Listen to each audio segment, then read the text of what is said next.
मी आज महाराष्ट्रातल्या तमाम मराठ्यांना सांगू इच्छितो की माझ्या मराठा समाज बांधवांनी म्हणजे 6 कोटी मराठा समाज बांधवांनी मनोज दादांच्या स्वरूपात माझ्यावर जबाबदारी दिली होती की जो सरकार कायदा म्हणून द्यायला लागलेला आहे, जे सरकार GR म्हणून आमच्या हातात काय सोपवतं हे बरोबर आहे किंवा नाही तपासायची जबाबदारी मला दिली.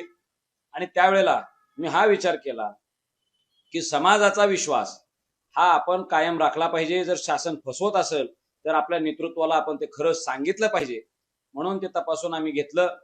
इतरही अभ्यासकांसोबत चर्चा केली आणि मी मनोज दादांच्याकडे गेलो की त्यांना सांगितलं की हे विखे साहेबांच्या नेतृत्वातील हे सगळं जे काय शिष्टमंडळ आहे हे आपल्याला फसवायला लागलेलं आहे. मी तिथं रडलो, अक्षरशः डोळ्यात पाणी आलं. मी त्यांचे पाय धरले. दादा, तुमचा हा लढा अंतिम टप्प्यावर आलेला आहे, सरकार गुडघ्यावर आलेला आहे, शासन प्रशासन कोलमडून पडण्याच्या स्थितीत आहे.